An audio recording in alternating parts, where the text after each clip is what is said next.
नमस्कार, आप देख रहे हैं लाइव सिटीज। आपके साथ मैं हूं मुस्कान। बिहार में विधानसभा चुनाव होने को है, तो वहीं लगातार पक्ष और विपक्ष एक दूसरे पे पलटवार कर रहे हैं। अलग-अलग पार्टियां अपने पार्टी का प्रचार कर रही है। तो इसी बीच जो दिल्ली की सीएम है वो पटना पहुंची है अपनी पार्टी का प्रचार करने के लिए।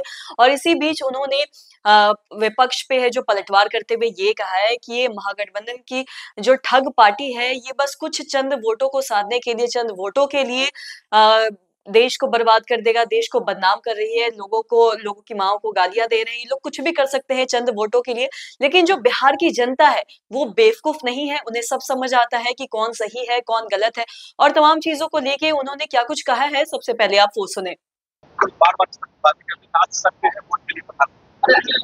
ये महागठबंधन के लोग जो केवल चुनाव और वोटों के लिए कुछ भी कर सकते हैं, देश को बेइज्जत कर सकते हैं, व्यक्ति के बारे में कुछ बोल सकते हैं, किसी की माँ के बारे में कह सकते हैं। केवल उनका लक्ष्य वोट हथियाना, जनता को बेवकूफ बनाना। ये सारे के सारे लोग चोर चोर मुसहरे भाई।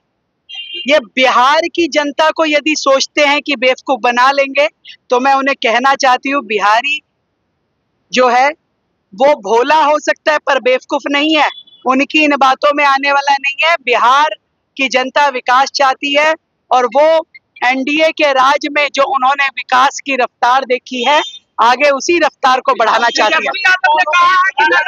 देखिए, मुझे लगता है कि इस बार बिहार बहुत सोच समझ के वोट करने जा रहा है और महागठबंधन बहुत मजबूती के साथ चुनाव जीतने जा रहा है। बहुत तरह की बातें चुनाव में चलती है, लेकिन निश्चित तौर से मैं कहूँगी कि इस बार जो 20 साल नीतीश बाबू ने प्लस एनडीए के साथ, भाजपा के साथ जो बिहार वासियों को दिया है, इस बार उसका जो रिजल्ट है बदलाव में आएगा। निश्चित तौर से महागठबंधन जीतेगा। एसआईआर के विषय पर टीएमसी ने बड़ा मोर्चा खोल दिया है। वहाँ के विधायक कह रहे हैं कि बीजेपी को मारेंगे, ममता बनर्जी भी कह रही हैं विषयों को लेकर।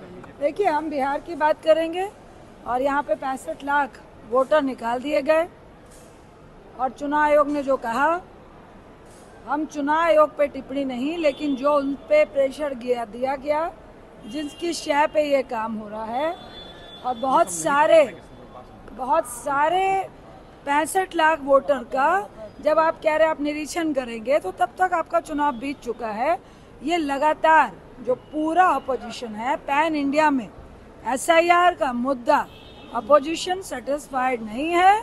हम प्रक्रिया के खिलाफ नहीं है, जिस तरह से प्रक्रिया हो रही है उसके खिलाफ है, जिसका एग्जाम्पल महाराष्ट्र भी था, हरियाणा भी था, कर्नाटक भी था, बिहार भी है। आने वाले कल में जब असम है, बंगाल है, कई आपने लगभग 12 प्रदेशों में एसआईआर की बात की है, वो कहेंगे कि पहले भी होती थी, बिल्कुल मानेंगे, लेकिन आप लोगों को सेटिस्फाइड नहीं कर पा रहे हैं। आपत्ति उस पर। तो आपने सुना कि उन्होंने क्या कुछ कहा और इसी को लेके जो कांग्रेस के सदस्य रंजिता रंजन, उन्होंने इस पे पलटवार करते हुए ये भी कहा है कि जो एनडीए की सरकार है, उन्होंने जो भी 20 सालों में किया है, इसको लेकर उन्हें बहुत जल्दी फल मिलने वाला है। उन्हें समझ आ जाएगी कि उन्होंने क्या कुछ किया है और साथ ही इसका जो जवाब है उन्हें बहुत ही जल्दी मिल जाएगा। और साथ ही उन्होंने ये भी कहा है कि जब बात एसआईआर की आई, तो उन्होंने ये कहा कि 12 राज्यों में वोटर लिस्ट पुनरीक्षण पर जो हुआ है, हमें उनसे दिक्कत नहीं है, हमने उनका विरोध नहीं किया है, हमने इस प्रक्रिया का विरोध किया है। जिस तरीके से ये प्रक्रिया को अपनाया गया है, ये बिल्कुल भी गलत है और मेरा विरोध इसी को लेके है और लगातार हम लोग इसका विरोध करते रहे। और बिहार में वह हम लोगों ने इसका विरोध 65 लाख लोगों के नाम काटे गए। आज तक चुनाव आयोग ने नहीं बताया कि इस प्रक्रिया का विरोध आगे भी होगा और ये इस चीज को लेके उन्होंने कहा है कि जिस तरीके से नाम काटे गए हैं लोगों के, ये बहुत ही गलत है और हम लोग है जो आगे भी इसका है जो विरोध करते रहेंगे। और इसी चीज को, तमाम चीजों को लेके उन्होंने क्या कुछ कहा, आप सुने। तो आज की इस वीडियो में इतना ही। अगर आपने तो चैनल को सब्सक्राइब नहीं किया तो तुरंत कर ले, साथ ही हमारे फेसबुक पेज को लाइक करें। वीडियो देखने के लिए आपका धन्यवाद।